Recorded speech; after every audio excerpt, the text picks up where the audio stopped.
Hello there, and welcome to the Pint-Sized Healing Podcast. My name is Max Thompson. Let's get started.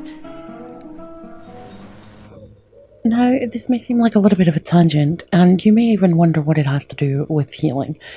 But I think that healing, at least in part, has to do with developing different ways of organizing and living our lives so that we just have a happier experience at it. And so today I want to talk about to-do lists. Now, don't get me wrong, I actually use to-do lists quite a lot when I'm working, but I think we sometimes get a little bit overzealous when it comes to listing all the tasks that we need to do, and we end up listing so many things that we can't possibly actually tick all the items of our to-do list, which then, rather than it being a tool for, efficiency, it then becomes this huge guilt trip because,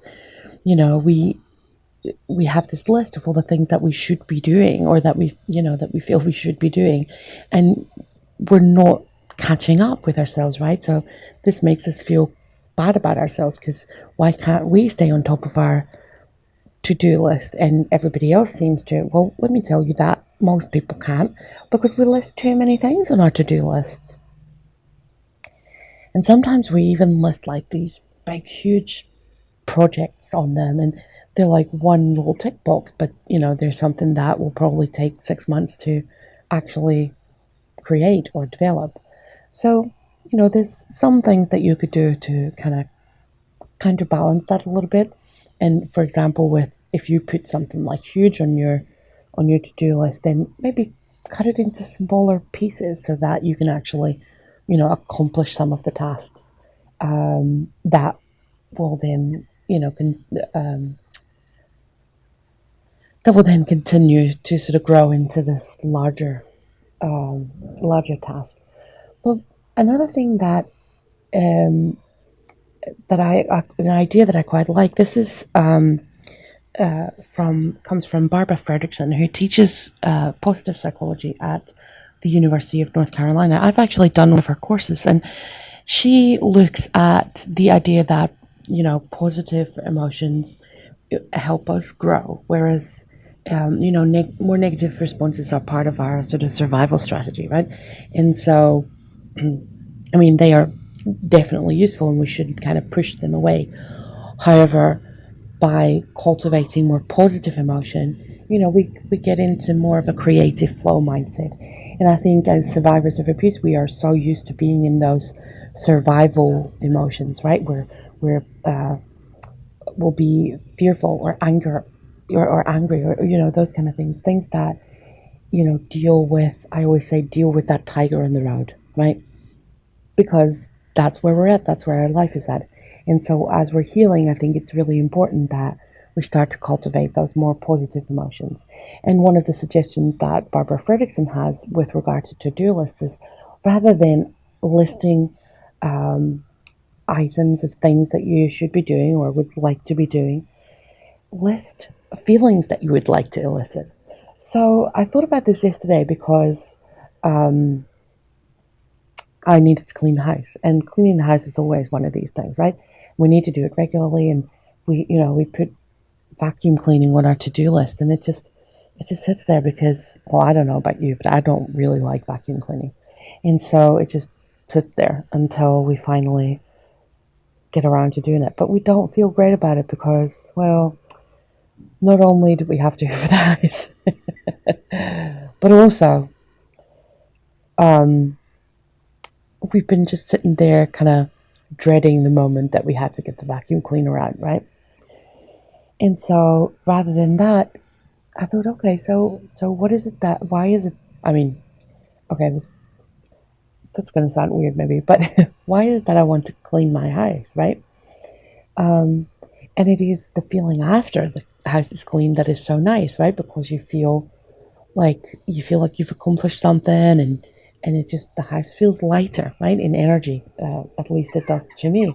And so rather than listing clean the house, list I want to feel that my house is a lighter place, right? I want to feel joyous in my house. I want to feel relaxed in my house. I can't relax in my house when there's dust bunnies all around. So, if you list the feeling that you're trying to achieve, then there's obviously a task kind of that can get you from where you are to where you want to be in terms of feelings, but it doesn't kind of feel as oppressive, right? Because now, like, oh, right, like I want to feel that way, and I really do want to feel that way. So now the idea of cleaning my house, I don't dread the cleaning because I look forward to the feeling that comes after the cleaning.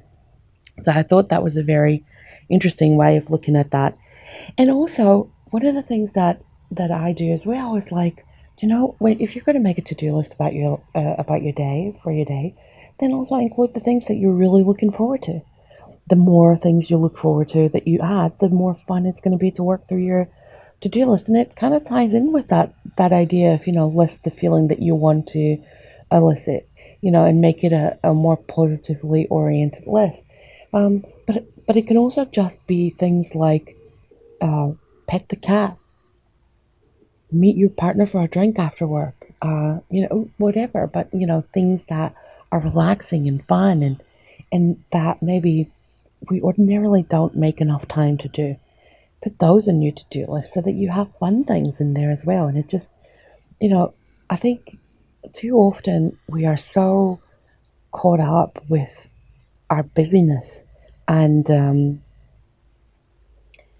it just becomes, a to-do list can really become a ball and chain, and it's a guilt trip, and it's just annoying, and so try and find some ways to make it a little bit more fun for yourself. Make tasks more realistic, word them in a more positive way, so that you can still be efficient and organize your day and get through things that you would like to get through, but without kind of guilting yourself and abusing yourself about maybe not being perfect, because I can guarantee you that you're not, because I'm not either. So, try and approach your personal efficiency with a little bit more lightheartedness. I hope that gives you some inspiration, and I will see you next week. Thanks for listening. Bye.